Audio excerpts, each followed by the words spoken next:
Making news in Warren this week, folks paying the price for walking away from their homes. We'll tell you about the hidden dangers of home foreclosure. A Warren resident shares his inspiring story of survival on National Geographic. Students going green building solar-powered vehicles. We'll show you what that's all about.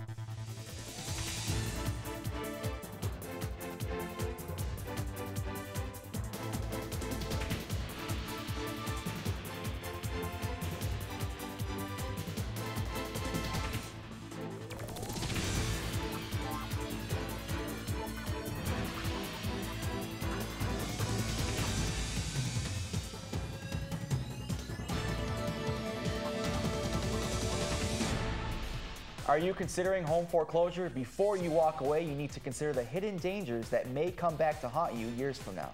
Hello everyone, I'm Enver Shaplow. And I'm Lori Erla. Just because you walk away from your home doesn't mean the bad debt won't follow you.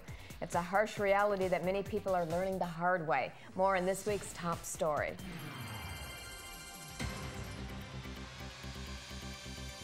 There can be a tendency with such frustration to say, you know, I'm chucking it. I am walking away from this house. The bank won't help me. I'm in this terrible jam. I can't pay the mortgage. I am walking away. And I'm here to tell you, please do not do that. Do not do that. Because you can and will, in those circumstances, be held liable for the difference between what you owe and what the bank sells the house for. If you're struggling to make your mortgage payment, a nonprofit housing counselor may be able to offer you some guidance. To schedule an appointment, contact the MSU Extension Housing Office at 586-469-6430 or visit their website at www.msumoneywise.org. Mayor Fout has opened the doors for TV Warren's involvement in covering school board meetings in Warren. The school board meetings the TV Warren staff has covered so far in June are WarrenCon, which will be on TV Thursday, June 10th at 8 p.m. and Saturday, June 12th at 10 a.m. Additional school board meetings coming up that will be covered include Warren Woods on June 14th, WarrenCon on June 16th, Fitzgerald on June 17th, and Van Dyke on June 21st. Tune into the government channel programming for listings of when the meetings will air or visit our website cityofwarren.org for the TV Warren programming guide. You may remember a while back, TV Warren did a story on Jason Dunn, a Warren resident living with the debilitating disease dystonia. The disease causes Jason's muscles to involuntarily expand and contract, rendering him unable to speak or control his mobility. How he copes is just amazing. He's a true inspiration to all of us. And now he's going to be inspiring the nation. Jason will be featured on National Geographic's channel Friday, June 11th at 8 and 11 p.m. That's the National Geographic channel, so don't forget to tune in this Friday to see Jason.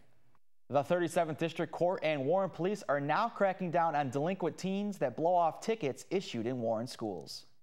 The program is designed to get students who are written tickets, civil infraction tickets for infractions on schools, such as possession of tobacco and fighting on school property, to come to court. The problem that we have is students get these tickets, but they don't come to court. They tear up the tickets or ignore the tickets, and that's obviously not good. And so what we're doing is getting them here so they can answer the citations they've been given. Because of a growing number of repeat offenders and lack of respect for the judicial system, Chief Judge John Chimera and resource officers from Warren school districts developed a policy that is already intact for students who have failed to pay their fines. If it continues, students could end up handcuffed and hauled into court to face a judge. We need to teach 14, 15, 16-year-olds that they've got to come to court, that they can't simply thumb their nose at a ticket, because if they do it when they're 16 or 17 or whatever age they are in high school, they'll do it when they're adults, and then their kids will do it, and all we do is don't engender any sort of respect for the justice system, and that really has to change. And I think that's really more important than the fines and costs. Previously, if a student failed to pay the $180 civil fine within 14 days, they assumed they were off the hook since there wasn't a protocol to handle it. Under the new policy, if students refuse to pay the fine within 2 weeks, it will go into default. The student will be issued what's called an order to show cause. and that is a notice to appear in court, essentially an order by the court to come to court and show cause why the student shouldn't be held in contempt for ignoring the ticket. If the student then ignores that, then the student will, then a warrant actually will be issued for the student's arrest. The officer in charge of the particular school where the student goes will then arrest that student. And when I say arrest, I mean the full arrest. He'll be handcuffed and put in a squad car, and that student will be transported directly to court, where the student will have to answer the citation. In addition to that, Warren Police will then issue misdemeanor tickets to parents, which could cost them up to $500 in fines and 90 days in jail. It's our belief that a parent who has a student that doesn't answer these tickets is responsible in some way for this as well, and he or she will be charged and have to answer to that charge in court as well. Some students at the Math and Science Technology School recently built a solar-powered vehicle in less than a month. Megan O'Brien tells us how they did it. Teacher Mark Supel had some old solar panels from his sunroom, which sparked the idea of building an open-air car made with solar panels and welded aluminum sides. The car can travel at about 10 miles an hour and didn't cost much to build. Student Jovan Popovich tells us more. I had these aluminum blocks here, just these brackets here to hold the solar panels. And then from there we basically just fitted all of them in there and secured them in place with these screws here. We have this green club here, so we thought it might be a good project to build our own solar car. Well, basically the powertrain on the vehicle came from a electric wheelchair. We got that donated from the company. And it's really simple because all it is two motors on either side, right at the middle of the frame. And those are 3.3 amp motors, and they run off of a 24-volt system, so you have two 12-volt batteries. This impressive car can turn on a dime. Student Matthew Hoffman explains how he figured out how to get the most use out of the sun for this car. The solar panels connect to batteries, which in turn power the motors. I went online and looked at the perfect angle for Michigan. Like, since we're off from the equator, you need to go off 0 degrees, so the best angle would be 42 degrees. So everything off that is, like, it adds up to 42 degrees.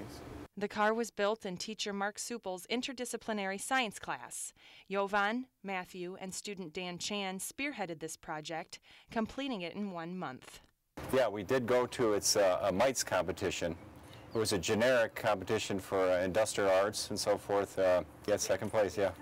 Yeah, we had to buy 4 sets of panels, okay, and each set of 3 is about $160. About $800 in solar panels alone. Even on a cloudy day, the car still works because the sun peeks through the clouds enough to work the solar panels. This project to a friend at the airport, and they're thinking of using it for a transport vehicle there. So like luggage transport, things like that. I mean, they could actually retrofit vehicles like that with these solar panels and get a system going, and so they could just run off the sunlight, the natural sunlight at the golf course, things like that. Building a car in 1 month that runs on solar-powered energy is quite an accomplishment. This type of ambition that our young Michigan minds have is exactly what we need to have for our future. Megan O'Brien, TV Warren News.